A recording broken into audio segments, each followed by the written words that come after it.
Bunlar da yaptığımız ürünler.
Siirtliyim. Doğma büyüme buralıyım.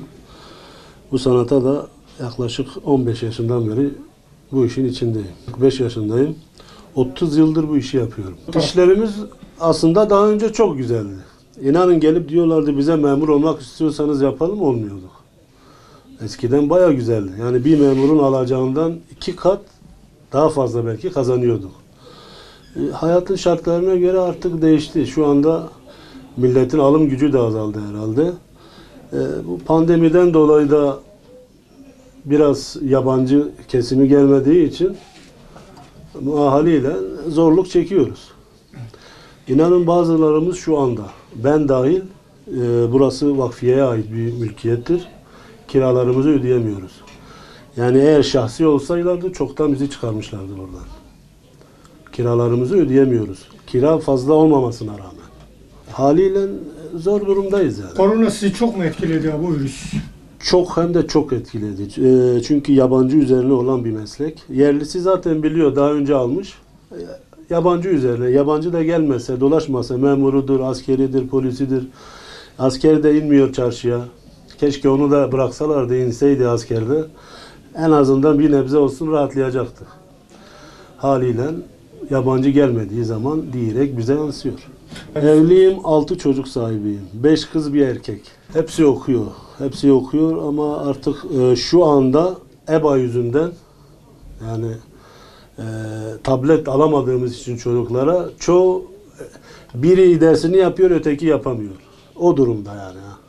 8'de başlıyoruz, akşam 6-7'ye kadar maalesef artık oturuyoruz. Gördünüz yani, 2 tane attım, terden ne hale geldim. Yani zor bir meslek ama severek yapıyorum sonuçta. İş olmadığı zaman da insan bir yere kadar artık diyor ya vallahi artık bırakmak lazım.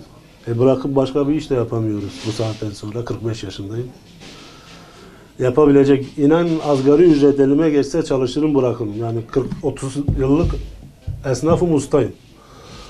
Şunlar hepsi el emeği. Gösterebilir, orayı da çekebilirsiniz. Hepsi kendi ustalığımla, el emeğimle yaptığım şeylerdir.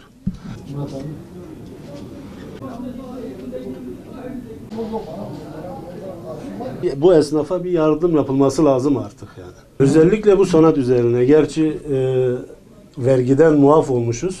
Yani yok olmaya yüz tutan bir sanat olduğu için vergiden muaf olmuşuz ama yeterli değil. Yani ihtiyaçlarımızı karşılamıyor artık.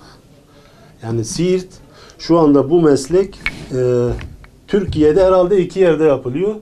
Tüylendirilmiş dokuma haliyle sadece Siirt'te var Türkiye'de. O da 10 tezgah değil yani. 10 tezgah kalmış. Bunlar da gitse yani bu güzel meslek yok olup gidecek. Yazıktır yani. Bu köklü bir meslek yani. En az 300-400 yıllık bir meslek. Vallahi zorluk çekiyoruz. Şu anda eşim daha önce hiç çalışmıyordu. Çalışmak zorunda kaldı. Hastanede temizlik görevlisi olarak işe başladı. Mecbur kaldık, ne yapalım? Çocuklar da büyüdü, okumak zorundalar. Yani artık ne yapabileceğimizi bilmiyoruz. Destek şöyle bir, en azından valilik tarafından bir kooperatif yapılsa, bu mallar alınsa, tek bir şeyden satılabilse ya da ne bileyim hac zamanı hacılara gönderilebilse, müftülük tarafından verilebilir, Diyanet tarafından, yani bu her şekilde sarf edilebilir yani. Yani yılda 500 tane namazlık çıkmıyor zaten. 500 tane yani bir valilik için aslında ayıp bir şey. Yani bir çerez parası bile değil. Yani ben ayda 100 tane namazlık çıkarırım. Çok. Ne kadar çalışsam 100 tane namazlıktır. Yani bir hediyelik dahi esnaftan alıp dağıtabilir yani. Destek olarak. Ya en azından malını paraya çevirir. Öyle bir kar da istemiyoruz artık. Sadece el emeğimiz. 25 milyona 1 kilo alıyorum, bir namazlık çıkıyor. 50 milyona satıyoruz ya. 25 milyon karla. Yani 25 işçiliğimizi koyuyoruz, 50'ye satıyoruz. 150'ye satmamız gerekirken 50'ye satıyoruz. Diyoruz iş, yani bir ekmek sadece artık. Dönsün yani. Borçlanmayalım kimseye. Maksat o. Artık boğaz kalmış, çok şükür onu da borçlanıyoruz. Toplamak zaten yok. Toplayabilmek yok artık. Yok çocuğumun için, geleceği için falan bir şey hazırlayacağım, yok kesinlikle. 5 kızım var. 5'i de şu anda evde. Okula gidemiyor zaten. Biri televizyondan EBA'yı izliyor. Biri de benim cep telefonumu vermişim. Ben onlar dokunmatik, normal düğmeli telefon kullanıyorum. Kendi telefonumu onlara verdim. Yani izleyebilsinler diye. Yani o durum ha. Bir tablet alamıyoruz. 1 milyar, 1,5 milyar tablet istiyor ya. Bu bizim dolabımız. Olmazsa olmazımız.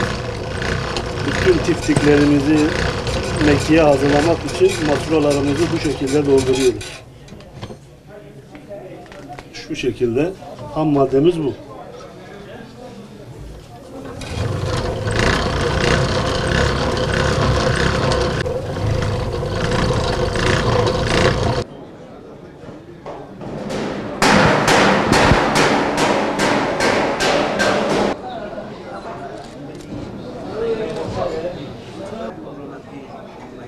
Kilo bozamıyor.